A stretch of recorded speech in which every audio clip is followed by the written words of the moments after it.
वाक़ात पे हमारी पहली नज़र और हालात और वाक़ात में सियासत तो दूर दूर तक नज़र नहीं आती है। हालात और वाक़ात में इकनॉमिक पैकेज का कल रियासत के एलजी ने ऐलान भी किया है, लेकिन उस इकनॉमिक पैकेज पे कोई भी कश्मीर वादी में बात नहीं कर रहा है, क्योंकि बात करे तो कैसे करे, अपनी उलझन में है और ये उलझन कुदरत की आफत के आई हुई है। पिछले लगभग 100 घंटे से कश्मीर स्टैंड स्टिल पे रहा। वो आफत ऊपर वाले की थी, वो बर्फ का तूफान था और इस बर्फ के तूफान के दौरान आम आदमी या आम इंसान का घर से बाहर निकलना क्या, घर के अंदर दुबक के रहने में भी परेशानी ही थी। कड़ाके की ठंड और फिर ऊपर से कुदरत का कहर, और उसी कहर में कश्मीर में इंतजामिया भी डूब चुकी थी, कहीं नजर नहीं आ रही थी। कल रात तक श्रीनगर के हवाई अड्डे पर भीड़ जमा हुई थी। लगभग 72 घंटे के बाद कश्मीर का हवाई राब्ता दुनिया से हुआ तो सही, लेकिन श्रीनगर के हवाई अड्डे तक पहुंचना किसी आम आदमी के लिए कारे सरदर्द नहीं बल्कि कारे गिलकार के बराबर भी नहीं था। श्रीनगर के हवाई अड्डे से लेकर श्रीनगर के लाल चौक तक ट्रैफिक का वो निज़ाम कि जो सुबह घर से 8 बजे निकला वो रात 8 बजे ही श्रीनगर के हवाई अड्डे पे पहुंचा। और अगर कोई चल के कोई किसी न किसी तरीके से श्रीनगर के हवाई अड्डे पे पहुंचा तो एयरलाइंस वालों की वो मनमानियां कि आम आदमी वहां से भी मायूस ही लौटा। सिक्योरिटी का झंझट और सिक्योरिटी के नाम पे आम आदमी की शिकायत यही कि सीएसएफ उन लोगों की मनमानियां भी थी और उन लोगों की मनमानियों की वजह से आम आदमी को हवाई जहाज में सफ़र करना करीबन यही और लग रहा था कि वो कर नहीं सकेगा।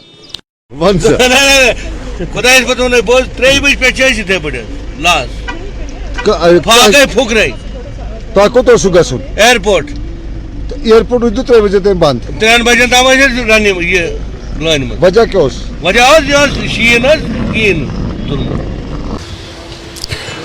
एयरलाइंस वालों की मनमानियां किराया दुगना तिगना चुगना कर दिया था। वो किराया जो कभी 4000 हुआ करता था 14 से 24 के करीब भी कर दिया गया था। और फिर श्रीनगर के हवाई अड्डे की सूरत-ए-हाल के हवाले से आम लोग यही बता रहे थे कि जहाज़ तो हैं लेकिन कहीं न कहीं अनाकनी कर रहे हैं उठने में और बैठने में, और ये जहाज़ उड़ाने वाले बताया जाता था एयरलाइंस वाले कंपनी किसी न किसी तरीके से पैसेंजर्स को डिले करवा रहे थे।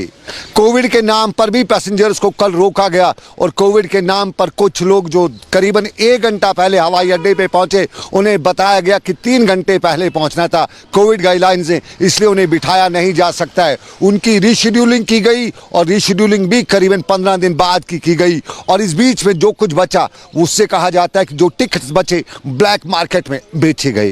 ये कश्मीर की सूरत-ए-हाल, लेकिन कश्मीर आने वाले पैसेंजर भी यही रोना रो रहे थे। जम्मू के हवाई अड्डे पर भी जम्मू कश्मीरियों को परेशान होना पड़ा और दिल्ली के हवाई अड्डे पर भी कश्मीरियों को परेशान होना पड़ा। दिल्ली के हवाई अड्डे से लोगों ने बताया कि कश्मीर आने वाली फ्लाइट्स में बताया जा रहा था कि श्रीनगर के हवाई अड्डे पे कोई परेशानी है इसलिए वो श्रीनगर लैंड नहीं कर सकते। और फिर 5 बजे के बाद बताया गया कि अंधेरा है, अंधेरे में तो श्रीनगर के इंटरनेशनल एयरपोर्ट पर जहाज उतर नहीं सकता है। ये सूरत-ए-हाल कल रात देर गए तक की थी और आज दिन भर की सूरत-ए-हाल आपको बताएं कि आज हल्की हल्की धूप जो निकली थी उस धूप ने कश्मीरियों के चेहरों पर मुस्कान जरूर लाई तो जरूर थी, लेकिन फिर भी रोना ही था। बड़ी सड़कें खोली तो जा चुकी हैं लेकिन गली कूचों से लेकर अंदरूनी सड़कों पे बर्फ नहीं हटाई जा सकी है। श्रीनगर म्युनिसिपल कॉरपोरेशन के मेयर ने कल बाद दोपहर प्रेस कॉन्फ्रेंस करते ये भी बताया था कि मैन पावर तो है लेकिन मशीनरी नहीं है। वही पुरानी टूटी फूटी मशीनरी से जुगाड़ तो किया जा सकता है, लेकिन इस कुदरती आफत से लड़ने के लिए जुगाड़ कैसे करें? उस टूटी फूटी मशीनरी से जुगाड़ नहीं हो सकता है, लोगों को परेशानी हो सकती है। आज़ादी के 70 साल बाद भी जुगाड़ की जब बात आती है तो सवाल डेवलपमेंट पे बड़े खड़ा होते हैं। उस डेवलपमेंट पे जिसका पिछले ही हफ्ते कुछ लोगों ने वादा करके वोट भी लिया है, दावा करके वोट भी हासिल किया है, उसी डेवलपमेंट का रोना आज भी रोया जाता। और इस सारे के बीच में कल रात को कुछ और भी देखने को मिला। कश्मीरी में कहें तो कुछ और कहानी थी। जरा आवाज सुनिए, आपकी आवाज आपको बताएगी कि कल रात को साउथ कश्मीर के पुलवामा से लेकर दूसरे इलाकों में ये खूनखार, ये दहशत भरी आवाज कौन सी थी।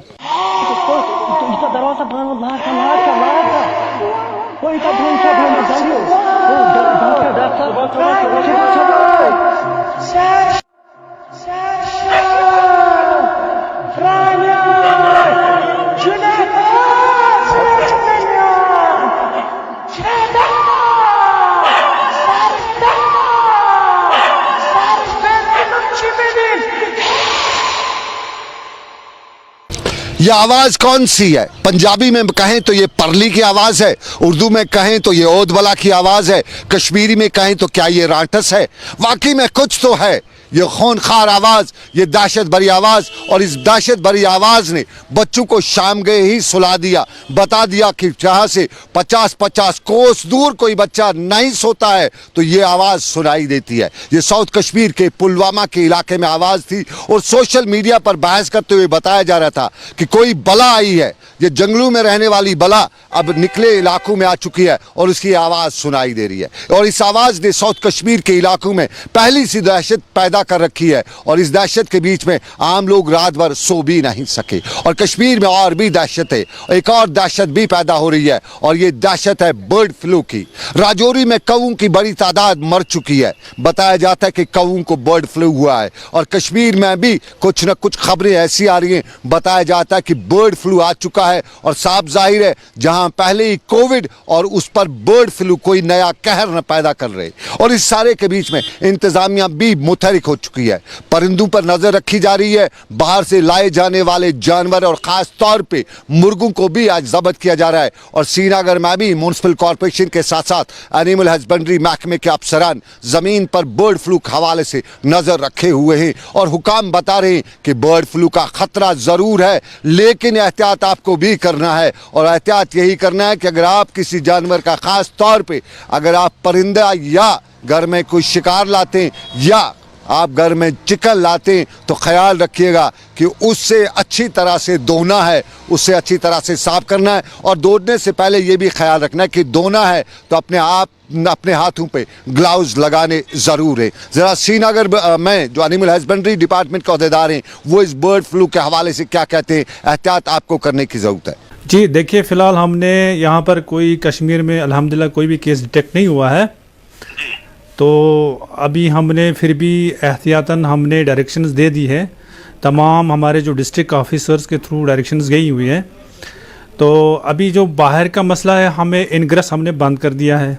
जैसे कि आपने सुना होगा, कल ही हमारे कमिश्नर साहब ने उनको बैन लगा दी है, एंट्री पॉइंट हमारा बंद है वहाँ से। लेकिन अभी ये तकरीबन एक हफ़्ता हमारा ये ऐसा रहेगा, हम देखते हैं सूरत हाल कैसा रहेगा, क्योंकि हमें बाहर की एंट्री बंद करने से और इंटरनल जो हमें मैनेजमेंट करना है उसमें बहुत हम कड़ी नज़र रखे हुए हैं। ख़ासकर जो वेटलैंड्स हमारे हैं वहाँ पर हमारी जो टीम्स है इस वक्त ग्राउंड लेवल पर काम कर रही है कि कहीं पे कोई मोर्टेलिटी डिटेक्ट ना हो। तो जहाँ तक ये ना यहाँ का ताल्लुक़ है, या हम कोशिश किए हुए हैं कि जो टेस्टिंग हो जाए, जो अभी हमारे पास फार्म्स है, हमारे पास जो पोल्ट्री गवर्नमेंट या प्राइवेट जो पोल्ट्री फार्म्स है उस पर वहाँ पर हमारे डॉक्टर साहिबान जो है वो उन पे कड़ी निगाह रखे हुए हैं। खैर फ़िलहाल तो हमें कोई ऐसी मोर्टेलिटी नहीं आई हुई। एहतियात सिर्फ ये रखना है कि वाइल हैंडलिंग, जब पोल्ट्री को आप हाथ लगाओगे, पोल्ट्री बर्ड्स को बड़े एहतियात से हाथ लगाना है। उसके बाद जब आप कुकिंग करोगे 70 डिग्री पे जब हम करेंगे इसको, मीट तो हम चूँकि पका के ही खाते हैं, और अंडा भी हमें बाज़ाब्ता बॉयल करके खाना चाहिए, कच्चा अंडा अवॉइड करना चाहिए। और बर्ड जो है हाथ जो है बड़े मतलब ग्लव्स वगैरह लगा के हैंडल करने चाहिए। उसके बाद जब कुकिंग करेंगे तो ख़त्म ही हो जाता है, उसमें कोई प्रॉब्लम ही नहीं है। ये मुसीबतें कश्मीर में हैं, ये मुसीबतें पैदा की गई है, ये मुसीबतें कश्मीर में पैदा हो रही हैं। क्या ये हकीकत है? सवाल लोग उठा रहे। और एक और मुसीबत है जिसे हम बिजली कहते हैं, बिजली का बहरान है। इसमें इस बर्फबारी में बिजली मुलाजमीन ने, खास तौर पे बिजली महकमे में कैजुअल लेबर्स ने जिस जानफिशानी से काम किया वो काबिल तारीफ है। लगभग बिजली को 24 घंटों के अंदर अंदर रेस्टोर भी किया। लेकिन कई ऐसे इलाके जहां आज भी हाहाकार मची है। नॉर्थ कश्मीर में भी बिजली का बहरान है, साउथ कश्मीर में भी बिजली की परेशानी है। और श्रीनगर के नौगाम के इलाके में रहने वाले लोगों ने और बिजली का मामला उस सड़क पर उठाया जो पहले ही बंद थी, जिस सड़क से बर्फ तो नहीं उठाई गई है, लेकिन लोगों ने बिजली का मामला यहां तक पहुंचाते हुए यह भी बताया कि बिजली उनके इलाके में इस बर्फबारी से पहले गई है और बिजली के हुकाम खामोश तमाशाई देख रहे हैं। पावर आसनसै नम लाइन मैन शहरान 5 मिनट छ गसान सो छ गसान बेयि बिहित गरस मज छ बेमार गरस मज छ बुजुर्ग वंकस छ शीनुक मौसम छ वंकस वंद छ वंकस छट छट त अरसर छ अस करान अख आबदाय त बे छ न पावर 8 दह वतस पावर 8 दह वतस सड़क और योर नचान यमन जार पार करान कसा अनतोन अथ शहर या ऊर नी है तो अस गो आजाद पावर छ वंकस छ पावर सोरे अन सोन काम बोजानी। हुकाम पर इल्ज़ाम के खामोश तमाशाई बने हुए हैं ये नौगाम के लोग बता रहे, और नौगाम के लोग मुजाहरा कर रहे थे, बीच सड़क पर सड़क को बंद करने की धमकी दे रहे थे, और ये भी बता रहे थे कि अगर सरकार ने सड़क से बर्फ हटा के सड़क को खोल तो दिया, लेकिन फिर भी वो सड़क को खुलने नहीं देंगे क्योंकि उनके इलाके में परेशानी है। और परेशानी के और भी कई आलम हैं। एक आलम है जो साउथ कश्मीर से लेकर नॉर्थ कश्मीर तक आपने खुद भी महसूस किया होगा, और वो है कनेक्टिविटी का, रोड कनेक्टिविटी का, आरएनबी डिपार्टमेंट के फेलियर का, और आरएनबी डिपार्टमेंट के साथ साथ उन महकमों के फेलियर का जो बड़ी जानफिशानी का दावा करते रहते हैं। आरएनबी डिपार्टमेंट की पोल खुली है, इस बिजली ने खोल दी है। हमारे वाटर लॉगिंग का महकमा भी इस हवाले से सामने आया है, साफ नजर आया है कि कितना काम कर चुका है। श्रीनगर में श्रीनगर म्युनिसिपल कॉरपोरेशन ने अगरचे मेहनत की, कोशिश की, किसी हद तक रेस्टोर किया शहर श्रीनगर को, बिजली भी रेस्टोर हुई, लेकिन दूसरे इलाकों से, बाहरी इलाकों से खबरें यही आ रही हैं कि वहां की सूरत अभी भी कशीदा बनी हुई है। गुरेज से लेके टंगडार तक और टंगडार से लेके मत्सिल तक के इलाकों की सूरत जहां 8 फुट के करीब भी कुछ जगहों पर बर्फ पड़ी हुई है, रास्ते बंद हैं। उन रास्तों को खोलने के लिए सरकार काम कर रही है, जानफिशानी से काम किया जा रहा है, लेकिन फिर भी लोग यही बता रहे कि अभी और भी बहुत कुछ करना है। एक नज़ारा गुरेज से लेके कुपवाड़ा और कुपवाड़ा से लेके टंगडार और मत्सिल की सड़कों का, जहां बीकन के हुकाम सड़क को साफ करने में लगे हुए हैं। बीकन से जुड़े लोग सड़कों को साफ करें, लेकिन साफ जाहिर है 8 फुट से लेके 10 फुट तक जहां बर्फ होगी वहां वक्त तो लगेगा, क्योंकि जिस शहर में 2 फुट को ही बर्फ को साफ करने में 100 घंटे लगे हों, वहां 8 फुट की बर्फ को साफ करने में 800 घंटे तो जरूर लग सकते हैं। मैं सरपंच हबीबुल्लाह इस वक्त मस्जिद में मौजूद हूँ। यहाँ पे स्नोफॉल हो रहा है, हमारे कई मसाइल मुश्किलातों का सामना रहता है, चाहे हेल्थ की बात करें या बिजली की बात करें, तो काफ़ी मुश्किलात है लोगों का। तो मैं इंतज़ामिया से पुरज़ोर गुजारिश करता हूँ कि इलाक़े मस्जिद की तरफ पूरी तरह तवज्जो दी जाए ताकि यहाँ के लोगों को तरह तरह की मुश्किलात का सामना न करना। ये सरहदी इलाकों की सूरत हाल, ये वो इलाके जहां अच्छी खासी बर्फ पड़ी है, और अच्छी खासी बर्फ जम्मू श्रीनगर कौमी शाहरा पर भी पड़ी है। बनिहाल की खबर भी है कि 8 फुट के आसपास बर्फ पड़ी थी, और इस बर्फबारी ने ज़मीनी राब्ता कश्मीर का दुनिया से काट दिया था।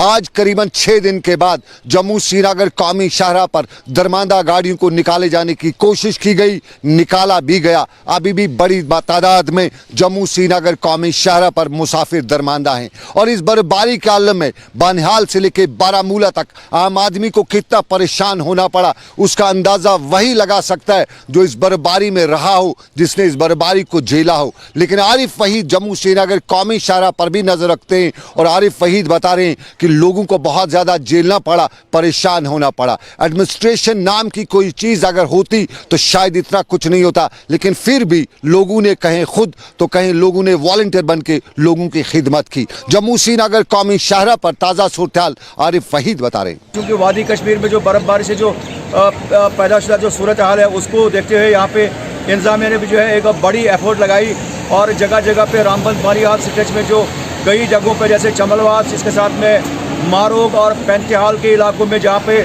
समरौली के साथ साथ जो कम्प्लिकेसी है वहाँ पर स्लाइड्स को हटाया गया, और इसके साथ में आज सुबह से ही जो है कौमी शाहरा पर एक अच्छी गाड़ियों की आवाजाही जो है वो देखने को मिल रही है। अब यहाँ पे ये माना जा रहा है कि अगर मौसम के मिजाज बेहतर रहते हैं तो कौमी शाहरा पर जो है गाड़ियों की आवाजाही जो है वो जारी रह सकती है, लेकिन फ़िलहाल जो है इस समय गाड़ियाँ जम्मू यानी उधमपुर से श्रीनगर की ओर जब सबसे पहले जो दरमांदा गाड़ियाँ हैं उनको चलने की इजाज़त दी जा रही है, और अगर कहीं ना कहीं पे मौसम के मिजाज बेहतर रहते हैं तो जम्मू से ही जो एशियाई खुर्दनी का सामान लेने वाली जो गाड़ियाँ हैं उनको ही जो है वादी की ओर जाने की इजाज़त दी जाएगी। और इस समय जो अगर बात करना चाहेंगे मौसम के मिजाज भी इस समय बेहतर है, खुशगवार मौसम है, और कहीं ना कहीं उम्मीद यही की जा रही है कि यहाँ पर कौमी शाहरा पर मज़ीद काम किया जाएगा ताकि कौमी शाहरा को जो है दोनों तरफ से बहाल किया जाए। इस समय जो है बिल्कुल सिंगल लाइन में जो है गाड़ियों को, दरमानदा गाड़ियों को उधमपुर से वादी की ओर चलने की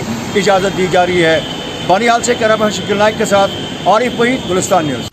जम्मू श्रीनगर कौमी शाहरा की सूरत हाल, ट्रैफिक छोड़ा तो नहीं गया है, दरमांदा गाड़ियों को निकाला गया है और एसएसपी रामबन की कोशिशों की तारीफ भी की जा रही थी।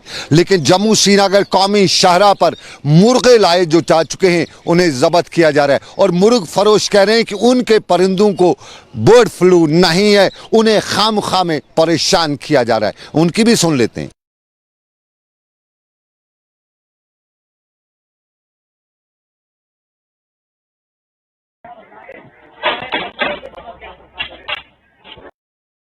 मोहम्मद सेजवानी मेरा नाम है। हमारे पास ये चिकन गाड़ी है, 8-9 गाड़ियाँ है, यहाँ टोटल 8-9 गाड़ियाँ है। हमने 1, 2, 3 तारीख को बॉर्डर क्रॉस किया है, यूपी का बॉर्डर लखनपुर से। वहां से हमें पूरा डॉक्टर पर्ची मिली है। अब ये यहाँ हमें जिप के सामने गाड़ियाँ सीज कर रहे हैं। जो इनकी जो स्टेट गवर्नमेंट की जो नोटिफिकेशन निकली है वो 7 से 14 तारीख तक कि जो इम्पोर्टेड पोल्ट्री है उसको बैन किया जाए, उसको बैन किया जाए। लेकिन हमारा जो क्रॉस है यूटी का वो हमने 1 तारीख को किया है। अभी हम इनने की यहाँ डिटेन कर रहे हैं। अगर ये बर्ड फ्लू इफेक्टेड होते ये कब के डेड हो चुके होते। ये तो बिल्कुल क्लियर है माल आपके सामने, आप देखिए। ट्रक हो या कोई और गाड़ी को जरूर रोका जाता है, पूछताछ तो अलग बात, लेकिन किसी न किसी हीला बहाना से उसको परेशान किया जाता है। फिर उससे आगे की कहानी भी ड्राइवर यही बताते हैं, इशारा पर सफ़र करने वाले यही बताते हैं कि कुछ न कुछ बहाना चाहिए परेशान करने के लिए। और इस परेशानी का इलाज सरकार कर सकती थी, लेकिन सरकार कभी सड़क पे आए तो शायद परेशानी का इलाज होता। सरकार को जब मालूम ना हो तो परेशानी का इलाज कैसे होता। लेकिन और भी परेशानियां हैं और दूसरी परेशानियों में एक कोविड की ऐसी परेशानी जिसके हवाले से नित नई खबरें आती है। अब बताया जा रहा है कि कोविड भी अपनी पहचान बदल रहा है और नए तरीके से, नए अंदाज में आवाम पे हमला कर रहा है। लेकिन सरकारें भी मुतहरिक हैं और जम्मू कश्मीर की इंतजामिया ने मुतहरिक रहते हुए कोविड का मुकाबला करना शुरू कर दिया है। वैक्सीन की तैयारी तो हो चुकी है, अब उसको लगाने का ही देरी है और उसके लिए भी तैयारियां की जा रही है। ड्राई रन चल रहा है, श्रीनगर में भी ड्राई रन हुआ और श्रीनगर में ड्राई रन की तैयारी के दौरान इंतजामिया भी मुतहरिक होते हुए आम लोगों से लेके महकमे के मुलाजमीन तक इसका बाज़ाब्ता तौर पर तजुर्बा करने वाली है। वैक्सीन आएगा तो लगाया जाएगा और कोविड का मुकाबला किया जाएगा। पट्टन की भी यही सूरत है, बारामूला में भी यही बताया जा रहा है और बडगाम की भी यही कहानी है। इस सारे के बीच में इंतजामिया के कुछ अहदेदार कहते हैं कि मुकाबला करेंगे और हम होंगे कामयाब। So before keeping this kit,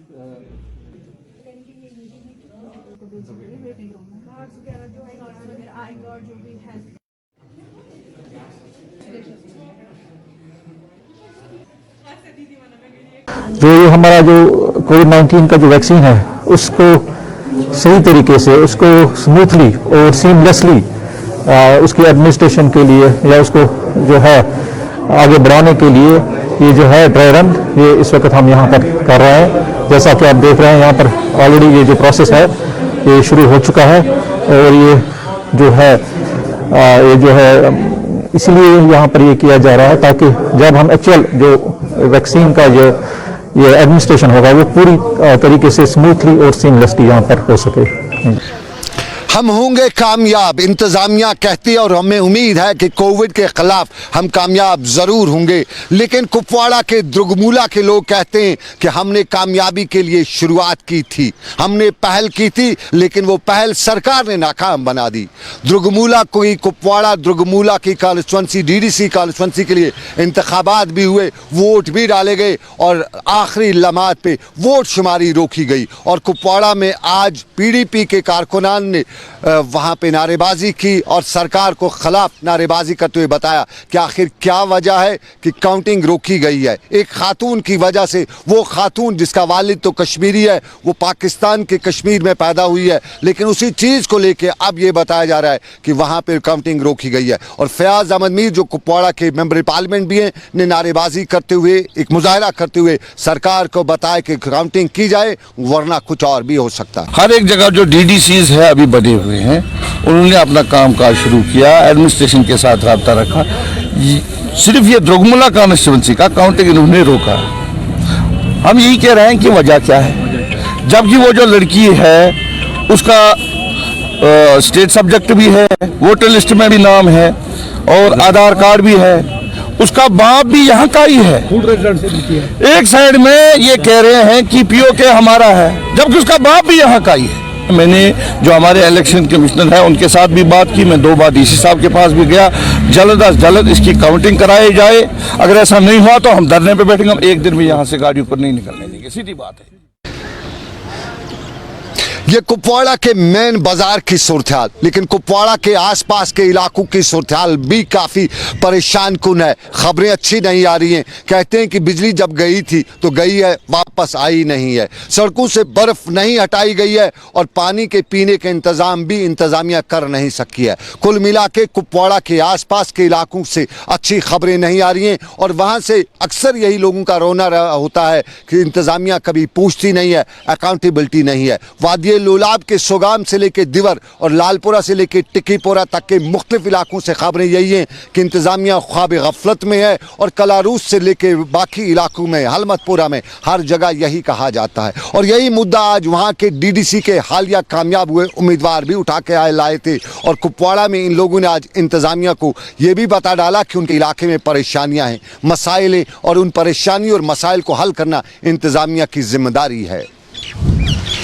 कि हमारा जो सब डिस्ट्रिक्ट हॉस्पिटल है सोगाम का, आइडियली वहाँ पे 22 डॉक्टर्स के पोस्ट हैं, but unfortunately due to lack of staff वहाँ पे 1 या 2 डॉक्टर ही हैं जो ऑन ड्यूटी रह पाते हैं।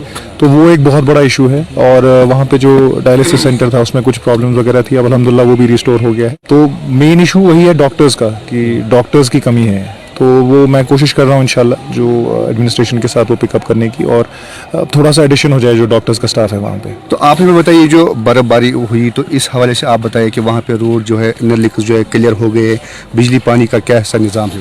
जी, आई थिंक जो मेन रोड्स और कुछ मेजर लिंक रोड्स थे वो पहले दिन ही जो है क्लियर हो गए थे और मैं बहुत शुक्रगुजार हूँ एडमिनिस्ट्रेशन का। आई थिंक उनके एफर्ट्स में कोई कमी नहीं रही है। आई थिंक जो कमी है वो इक्विपमेंट में है या जो हमारे पास रिसोर्सेज कम है, बट एफर्ट उनका 100% रहा है। आई वाज इन टच, मैं 2 दिन पूरा जो हमारी एडमिनिस्ट्रेशन है, ऑफिसर्स हैं डिफरेंट डिपार्टमेंट्स के, उनके साथ इन टच था, बहुत रिस्पॉन्सिव थे, वापस कॉल बैक करते थे और जो भी मैं रिक्वेस्ट उनको इंटिमिडेट करता था उस पर फौरी जो है वो रिस्पॉन्स देते थे। देखिए, मैं नतनुसा कॉन्स्टिट्यूंसी से हूँ, तो अभी इनर लिंक्स कहीं बंद है, ओवरऑल रोड हमारा बहुत सारा क्लियर है। तो इश्यूज़ जो है वो है रिलेटेड हेल्थ रिलेटेड, क्योंकि अगर मैंने 2-3 हॉस्पिटल का खुद ही दौरा किया, उसमें कंडी का एक हॉस्पिटल है, मागाम का है, तो वहाँ पे स्टाफ की बहुत ज़्यादा कमी है। वो जो वहाँ पे जो एम्प्लॉइज़ है वो सैलरी ले रहे हैं, कफारा में वो ड्यूटी दे रहे हैं, सैलरी वहाँ से ले रहे हैं, तो बहुत ज़्यादा मुश्किलात है लोगों की। अगर हम बिजली पानी या राशन की अगर हम बात करेंगे, क्या वहाँ पर ऐसा कोई सुविधा है वहाँ पे? देखिए, बिजली की ओवरऑल ही मैं कहूँगा कि लोग बहुत ज़्यादा परेशान हैं।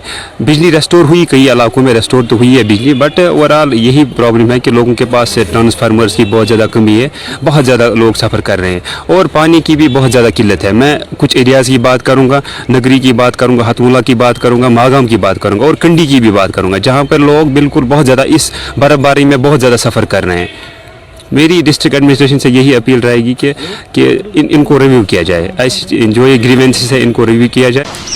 ये इंतज़ामिया की जिम्मेदारी है। गुड गवर्नेंस में पहला काम यही होता है कि आवाम के बुनियादी मसाइल को हल किया जा सके, लेकिन कश्मीर में सरकार के बारे में अक्सर आम लोगों की शिकायत यही है कि यहाँ सरकार को कोई सरोकार ही नहीं होता है और इसी चीज़ को लेके अक्सर नारेबाजी होती है। इस बरसती बारिश में, इस तूफ़ान में श्रीनगर के SP जो लाइब्रेरी है उसके हवाले से भी बच्चे नारेबाजी करे थे, परेशानी जता रहे थे, बता रहे थे कि इंटरनेट है नहीं, बिजली है नहीं, लाइब्रेरी में कम से कम वो पढ़ाई तो कर लेते, पढ़ लेते, लेकिन लाइब्रेरी भी बंद है। तो श्रीनगर के बीचों बीच की लाइब्रेरी पर बच्चे क्या बता रहे थे, जरा आप भी सुनिए। लाइब्रेरी इन लोगों का जब मर्जी करता है बंद कर लेते हैं विदाउट एनी प्रायर नोटिफिकेशन।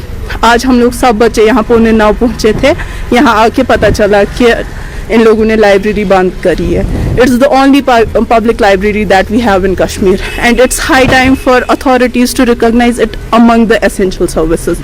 जैसे PDD वाला बंदा कल इतनी बर्फबारी में पोल चढ़ के बिजली ठीक कर सकता है, आज के इतने सही मौसम में इस डिपार्टमेंट का स्टाफ यहाँ क्यों नहीं हो सकता है लाइब्रेरी को खुला रखने के लिए. हमारी डिमांड कुछ ये नहीं है. पहली डिमांड तो मुझे लगता है फिर इस हिसाब से ये होनी चाहिए कि आप लोग यहाँ प्रोफेशनल्स को जॉब दे, जो लाइब्रेरी साइंसेज में जिनकी डिग्रीज होंगी उनको इस लाइब्रेरी में जॉब दे, ताकि वो एसेंस समझे इस जगह की. यहाँ पे वो स्टाफ रखा हुआ है जो एक रिवायती गवर्नमेंट दफ्तर, पटवारी तहसीलदार वाले दफ्तर की तरह काम करता है, जो 10 बजे 11 बजे भी आ जाएंगे दफ्तर, 4 बजे भी निकलेंगे. Here we need sincere और डेडिकेटेड स्टाफ जिनको एसेंस पता होगी लाइब्रेरी क्या मायने रखती है एक बच्चे के लिए. ये लाइब्रेरी पर बच्चों का रोना था, लेकिन श्रीनगर के जीएमसी में पैरामेडिकल बच्चे जो हैं, ट्रेनिंग ले रहे बच्चे, वो भी परेशान हैं और श्रीनगर की प्रेस कॉलोनी में नारेबाजी करे थे. परेशानी उनकी उन्हीं की जुबानी.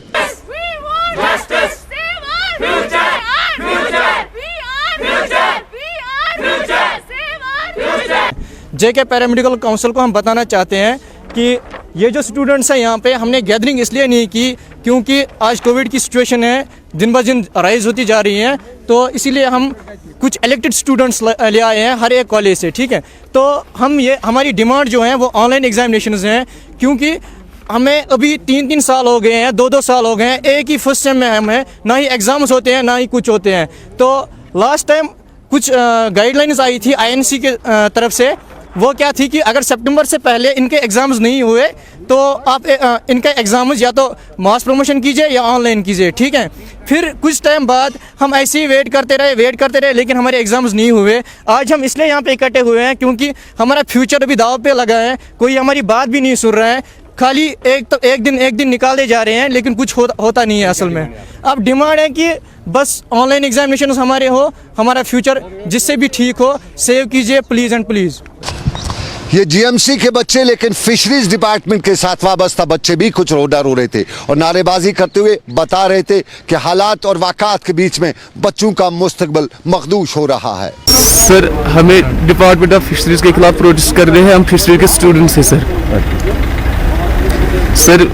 रूल्स के हिसाब से सर जो कि रिक्रूटमेंट हुए सर 2000 से सर, वो तो सर 50% डायरेक्ट रिक्रूटमेंट होनी चाहिए और 50% सर प्रमोशंस होनी चाहिए सर. जबकि हुआ ये है कि सारे जो रिक्रूटमेंट हुए हैं सर वो प्रमोशंस हुए हैं सर. एक तो सर ये मसला है, और अगर सर दूसरा सर पोस्ट एडवर्टाइज भी होते हैं सर, जो उनका सिलेबस होता है सर वो सुपरफिशियल फिशरीज का सिलेबस होता है सर. वो सर जो एक प्रोफेशनल फिशरीज के लिए सिलेबस होना चाहिए, प्रोफेशनल फिशरीज पोस्ट के लिए सिलेबस होना चाहिए सर, वो नहीं होता है सर. तो क्या डिमांड है, क्या चाहते हैं सर? हम ये चाहते हैं कि डिपार्टमेंट ऑफ फिशरीज पोस्ट को एडवर्टाइज करे सर, जो वैकेंट पोस्ट है सर वहाँ, क्योंकि सर बहुत से रिटायर हो गए वहाँ सर वैकेंसीज बहुत ज़्यादा है सर, वो पोस्ट को एडवर्टाइज करे सर.